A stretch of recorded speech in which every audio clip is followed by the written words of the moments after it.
everyone, and welcome to part 6 of building an Outlook-inspired app.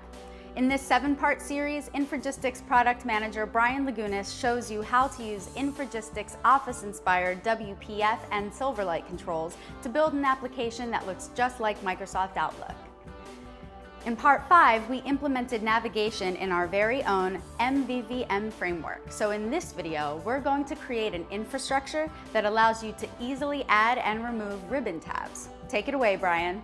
So let's run the app of where we're at right now.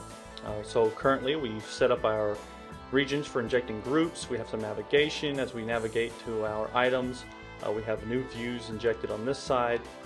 So now what we want to do in this video is, if you remember in Outlook, when you switch between different groups or navigation items, you have ribbon tabs that change depending on the view that you're in, right? So we need to create an infrastructure that allows you to easily add and remove ribbon tabs that are contextual and dependent on the view that is currently being injected in this region. So remember, we have two different regions here. We have a region for our main content, and we have a separate region for our ribbons. So we need to find a way to make all this stuff work together. Okay, and there's a couple of ways you could do this. There's tons of approaches to do many things. The approach I'm going to take today is, I got an email through my blog a while back asking me what would be a good use of a custom region behavior. I haven't really talked about behaviors. So what I'm going to do is we're going to create an infrastructure that allows me to attribute a view with a type of tab, and through that attribute and the use of a custom region behavior, we're going to tie all this stuff together, and our navigation is going to work perfectly with injecting our ribbon tabs. So with every video, what we need to start with is some infrastructure. So the first thing I'm going to add, I'm going to go ahead and add a new class. This is actually going to be an interface, ribbon tab item. Okay, let's change this to an interface. Now this is going to have two properties. I need an iView model because we need to make sure that the view model, the data context for the ribbon, is the same as the view that's being injected in the content region, right? So let's put a property here so we can handle that. And then I need a property to let me know when to select, or to select a ribbon tab item. So this is when we're navigating to a new view, we need to know what ribbon tab to select. So I'm just going to write when it's selected. Okay, great, and I'm weird, so I'm going to go ahead and clean all that up. Now, because I'm using the Infragistics XAM ribbon control, I'm actually going to create another class. I'm going to call this ribbon tab item. Now this is going to derive from the XAM ribbon tab item, and also implement our iRibbon tab item interface. So this is going to be a very simple implementation. We've done this before. So our get is simply going to return iView model of our data context, and then our set, you guessed it, data context equals value. So you're going to be asking yourself, wait a minute, bro, we have a isSelected property on this interface. Why do we not have to declare that here? That's because the XAM ribbon tab item has an isSelected property already defined. So we're just exposing that through our interface here. Let's go ahead, clean all that up. Now, here comes a little tricky part. This is where you have to make a decision. What's going to be responsible for maintaining the list of tabs and tracking all that information and navigating to it? What's going to be responsible for all that? Well, in my world, my view base is going to be responsible for that. a ribbon tab is going to be associated with a view. Okay, it's going to have a view. So in my world, my view is going to have knowledge of the ribbon tabs it's responsible for. So what I'm going to do is I'm going to go to this interface. I'm going to add I list. Go ahead and add our using statement there. I list of I ribbon tab item. Call it ribbon tabs. Put a getter on it. Come back to our view base. Go ahead and implement that. It's stuck it right down here. I'm going to move it.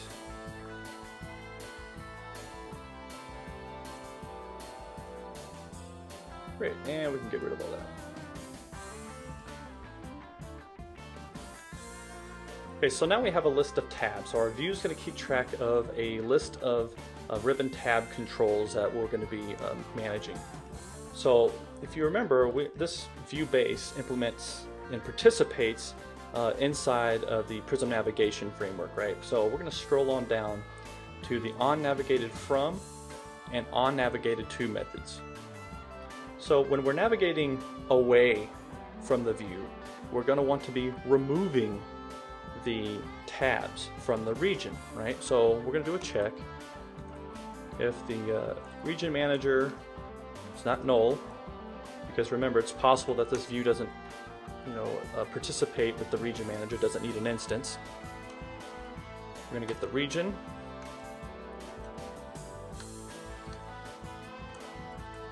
Region manager,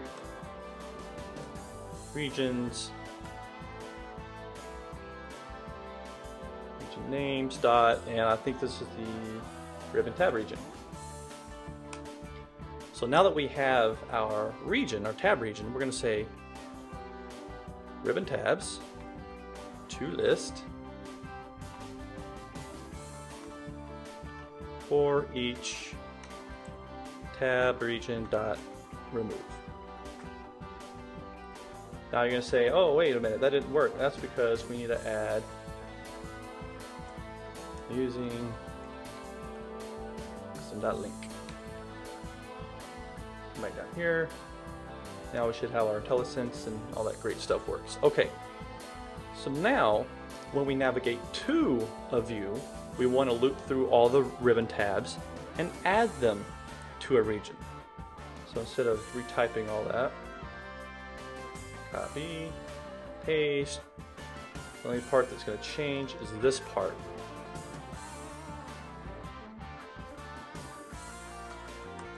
There's a lambda here.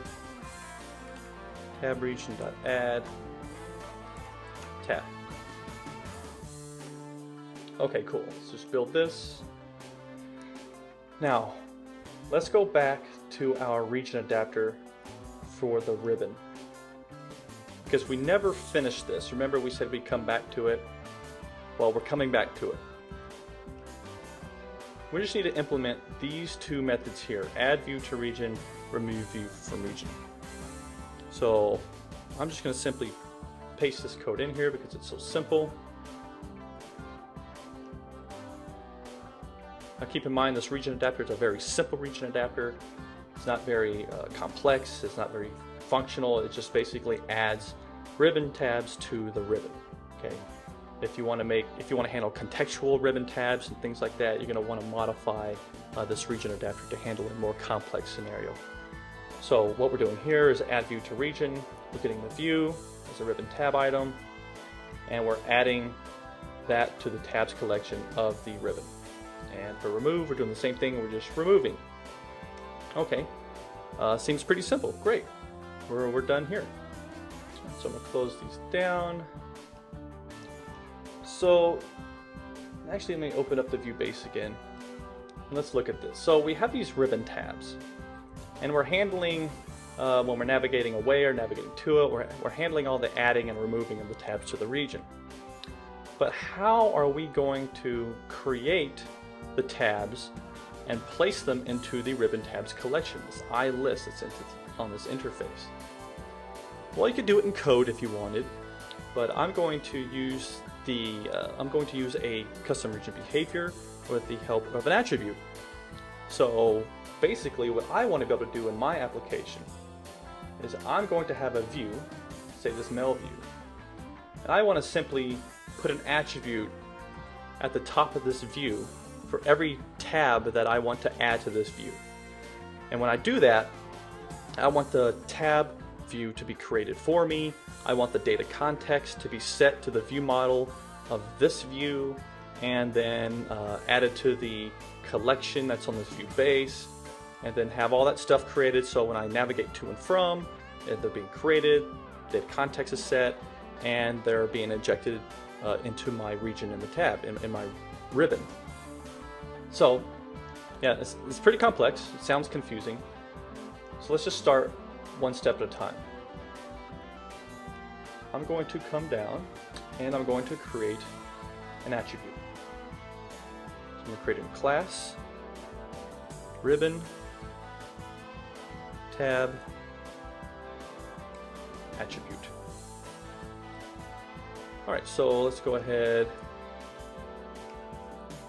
say attribute usage.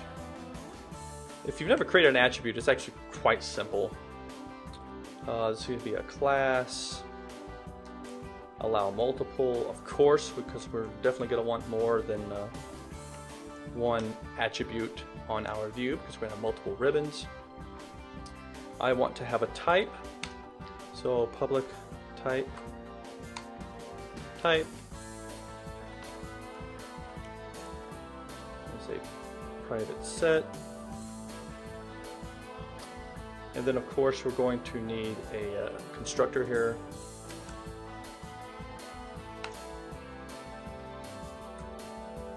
Which is going to take our type, tab type, and then what we want to do is simply set the type equal to the ribbon tab type. And when you're using attributes, I'm going to just copy and paste this in. It's always helpful to add some exceptions in there. So basically, if the ribbon type is null, which we don't want, we've got to throw an exception. And if the base type isn't a ribbon tab item, then you got to say, hey, this isn't supported, wrong type. So now that we have the ribbon tab attribute, we need to create the behavior that's going to handle instantiating our ribbon tabs that we define and adding them to our view base and all that great stuff, right? So I'm going to go ahead and close this. So now let's go ahead and go into our Prism folder, and we're going to create a new class. We can name this the XAM ribbon region behavior. Okay, and this is going to derive from region behavior.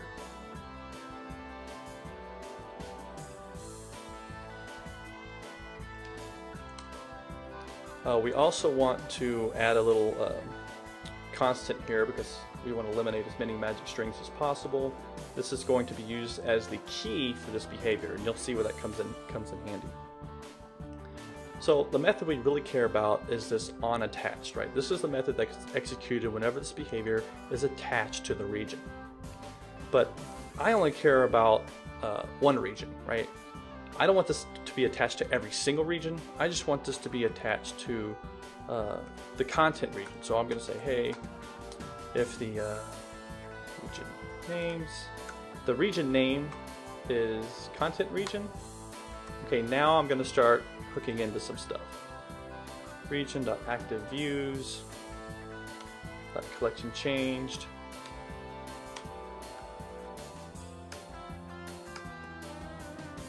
That'll work. And we'll just clean this up a little bit.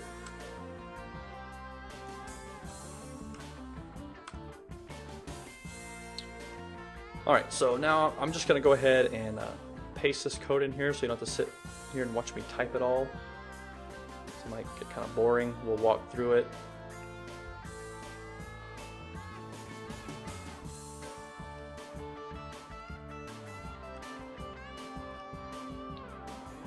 Okay, so basically what we're doing is whenever a new view is added, and remember the region we're handling right now is the content region. So whenever a new view is navigated to and injected into the content region, we're going to loop through all the new items. We're going to say, hey, are you an iView base? If we don't have an iView base, then we don't care about this. We're going to go to the next item in our new items collection that we have. Otherwise, we're going to say, hey, do you have any ribbons created, right? You have any ribbon tabs? Because if we've already gone through this and we've already created ribbon tabs, we don't want to create them again. Then what we do is we check the attributes, right? We're going to check if this view has a ribbon tab attribute we've just created. If it does, we're going to create an instance of that tab item. And remember that interface we had, right? This is where that comes in handy. We're going to say, hey, set the view model property of our tab item to the same view model of our view. And this basically sets the data context of our tab item to the same data context of our view, right? So that keeps in sync. This allows any buttons that may exist in our tab item to execute commands that exist on our view model, right? And gives you access to any objects or properties and state that you need. Then we add that newly created item to the ribbon tabs collection of the view. And we're going to set the is selected to is first, right? This logic basically, we're just going to pre-select the first tab in the collection. You might want to add logic in here that says, hey, you know, if I have a property says is default equals true, then you can control which tabs are selected by default. But in this case, we're just going to select the first one in the list. Okay, so that's all that does. So now we need to do a couple more things. We have all the infrastructure in place, okay?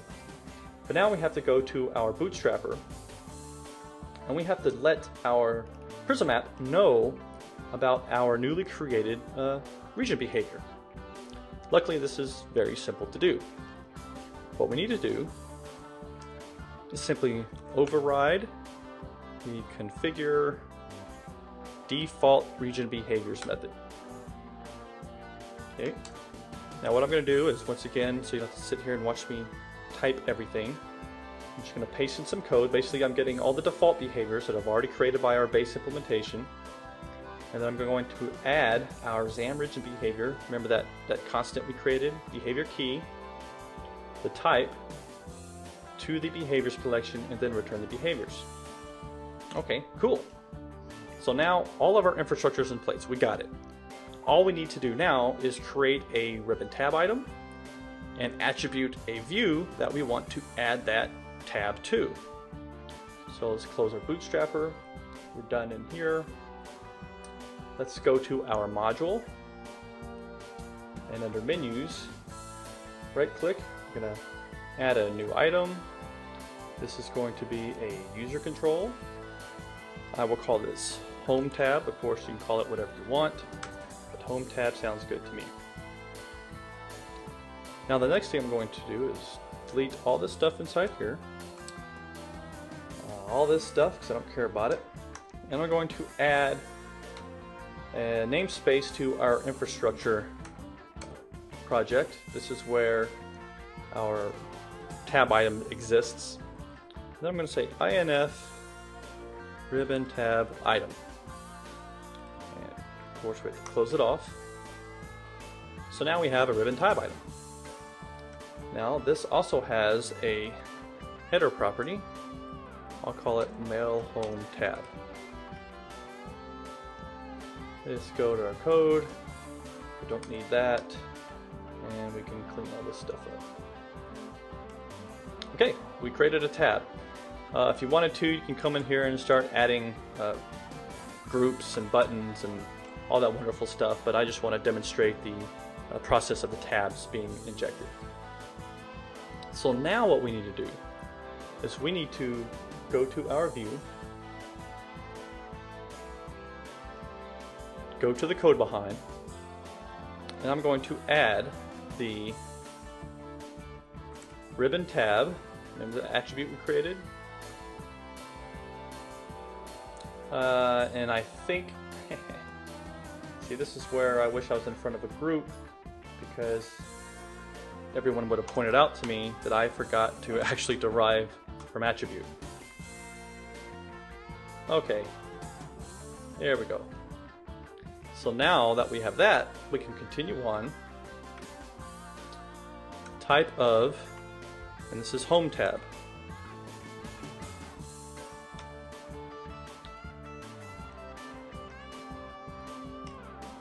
Great.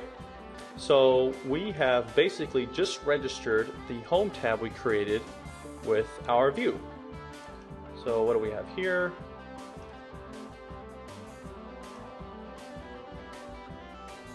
So actually, I need to go ahead and start changing this, moving this stuff over to WPF. So give me about 3 seconds, and let me do that so we can get a build.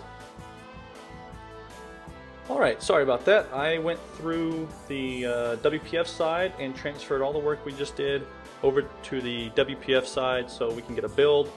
So now that we're building, let's go ahead and run the app and see what we get. So here's our default view. Of course, no ribbon tab. Now the expectation is the second I click inbox, we're going to navigate to the mail view, and our mail home tab should pop up at the top.